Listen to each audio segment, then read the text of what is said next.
जिसे जो करना होगा वो करेगा, चाहे दिमाग कितना भी डाइवर्टेड ही क्यों ना हो। हमारा ही दिमाग हमारे लिए भी काम करता है, लेकिन हमारे अगेंस्ट भी काम कर सकता है। पढ़ते समय या तो वो आपको सोने के लिए मजबूर कर देता है, या फिर एक ऐसे काम की याद दिला देता है जो इंपॉर्टेंट नहीं है। जिनका लोग मजाक उड़ाते थे, उन्होंने दुनिया के टफेस्ट रनर, टफेस्ट मैराथन में लोगों को पीछे छोड़ दिया, और हम एक छोटे से टफ एग्जाम से घबरा जाते हैं। लेकिन अगर इन तीनों को एस्केप कर दिया तो भाई साहब अनबीटेबल बन जाओगे। आओ एक एक करके इनके बारे में बात करें। जब तुम अभी पढ़ाई नहीं कर पा रहे तो जिंदगी में क्या करोगे? अपने बड़े भाई बहन को देखो, तुमसे कितनी ज्यादा मेहनत कर रहे हैं। जब वो कर सकते हैं तो तुम क्यों नहीं कर सकते? ये बातें मैं नहीं, आप सभी ने अपने जीवन में कभी ना कभी जरूर सुनी होंगी अपने घर वालों से। सीखना है तो कुछ सीख इससे।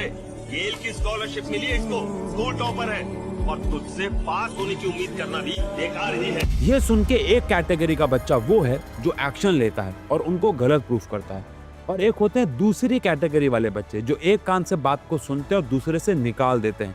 और जेन्युइनली स्पीकिंग मुझे दूसरी कैटेगरी वाले बच्चों से प्रॉब्लम है, जिनमें बहुत ज्यादा क्षमता, पोटेंशियल होने के बावजूद भी वो कुछ नहीं करते हैं। अगर आप भी दूसरी कैटेगरी वाले बच्चे हैं जो रोज डांट भी खाता है, लोगों की बातें भी सुनता है, लेकिन फिर भी रोज कंसिस्टेंटली पढ़ने नहीं बैठ पाता है, तो ये वीडियो जेन्युइनली आपके लिए, गलती से भी बंद मत कर देना। इस वीडियो को देखने के बाद आपको मोटिवेशन की तलाश में नहीं जाना होगा। आप रोज अलग अलग जगह पर जाके मोटिवेशन नहीं ढूंढोगे। आप एक ऐसे इंसान बन जाओगे तो जो वो करेगा, जो वो करना चाहेगा, जो वो मेहनत करना चाहेगा, एफर्ट मारना चाहेगा, वो बिना किसी बाहर एक्सटर्नल मोटिवेशन के वो कर पाएगा। जिसे जो करना होगा वो करेगा, चाहे दिमाग कितना भी डाइवर्टेड ही क्यों ना हो।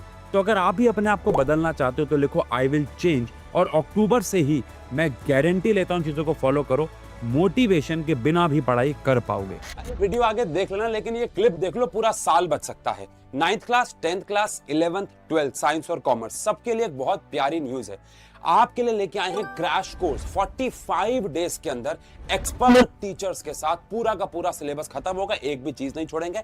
45 डेज के बाद कराएंगे sample paper, mock test, PYQs और भर भर के डाउट सेशन, जिसकी सबसे ज्यादा जरूरत होती है नवंबर, दिसंबर और जनवरी में। डेट शीट आ चुकी है, कम बैक करने का टाइम आ चुका है। और क्रैश कोर्स का प्राइस भाई साहब एक किताब से भी कम। सारी की सारी details regarding to crash course आपको डिस्क्रिप्शन में लिंक में मिल जाएंगे। ऐप स्टोर, प्ले स्टोर दोनों पे ऐप है, डाउनलोड करो, जाके एनरोल करो और अपना साल बचा लो। आओ इस वीडियो को आगे देख लेते हैं।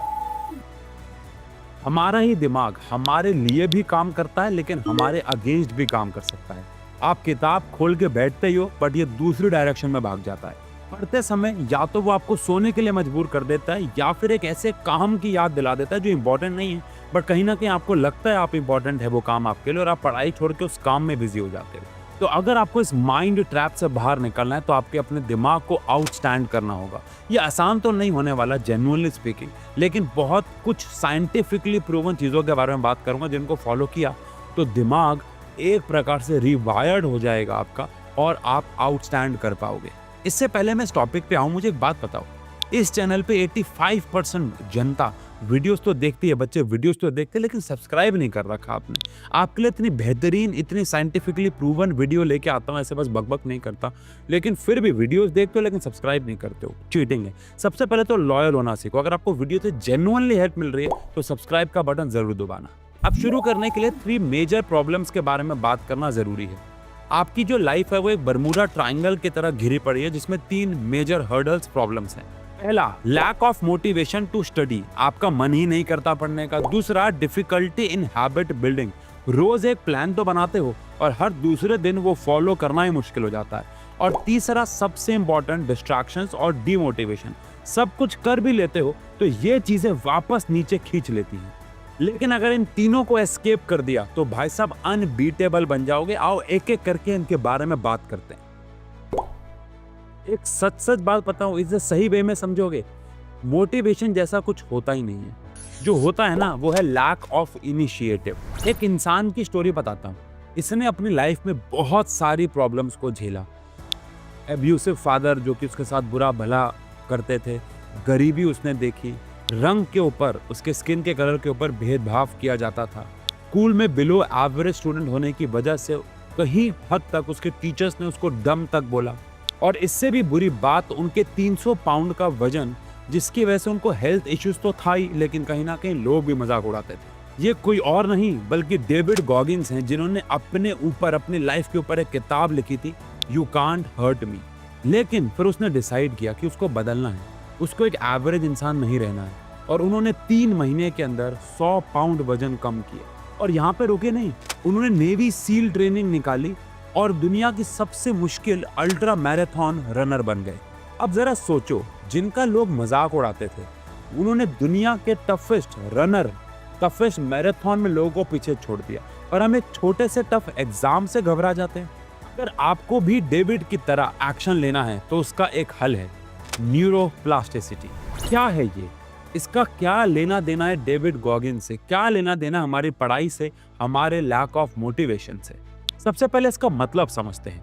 न्यूरोप्लास्टिसिटी का मतलब है जहां पे ब्रेन अपने आप को रीऑर्गेनाइज कर सकता है या बदल सकता है, और वो भी खुद ब खुद। इसको ऐसे समझ लो कि जिम जाने से जैसे मसल्स बनते हैं, आप जिम में वर्कआउट करते हैं, मसल बनते हैं, ऐसे दिमाग का वर्कआउट करके भी आप दिमाग को स्ट्रॉन्ग और बेहतर बना सकते हैं।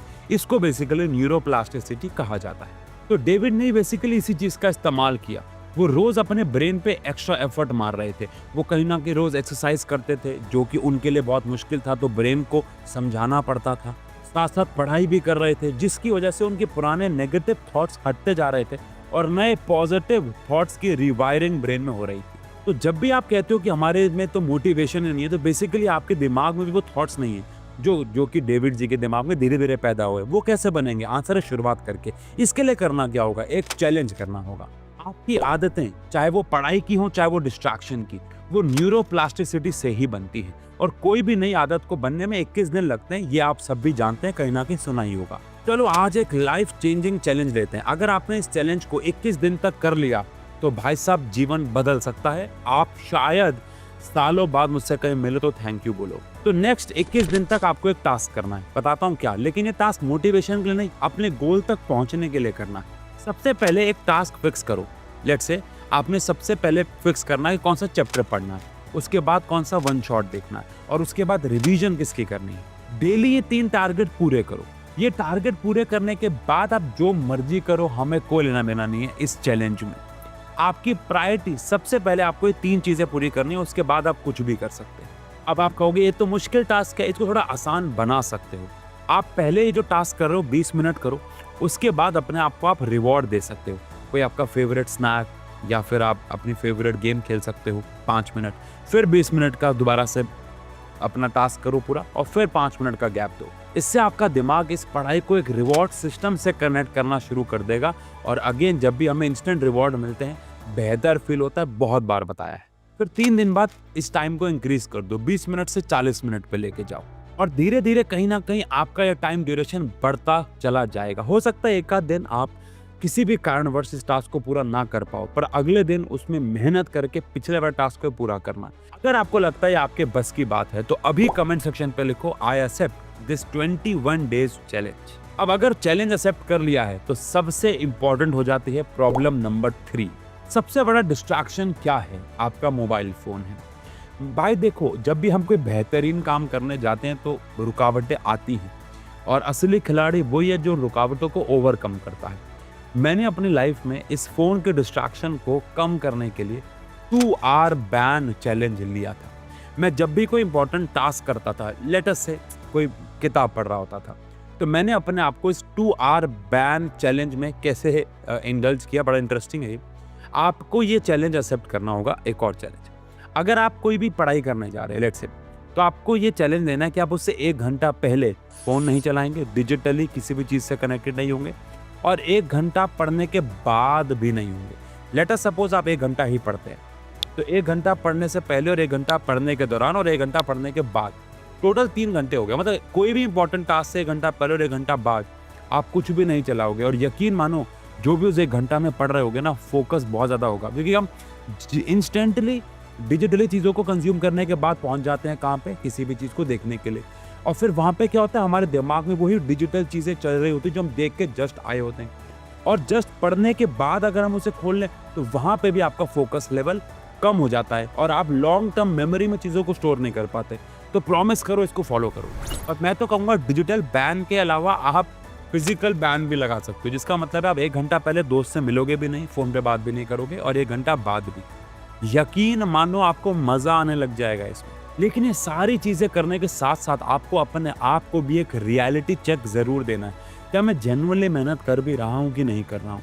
शीशे के सामने अगर आप रोज 1 मिनट खड़े होके अपने बारे में सच भी बोल दोगे ना, इससे बड़ी मोटिवेशन भी कुछ नहीं। होप आप इन चैलेंजेस को फॉलो करेंगे और इस बात की गहराई को समझेंगे, इसकी इंपॉर्टेंस को समझेंगे। बाकी आप सभी को आपके एग्जाम्स के लिए best of luck. I hope आप इन तीनों प्रॉब्लम से जल्द बाहर निकलें। Love you.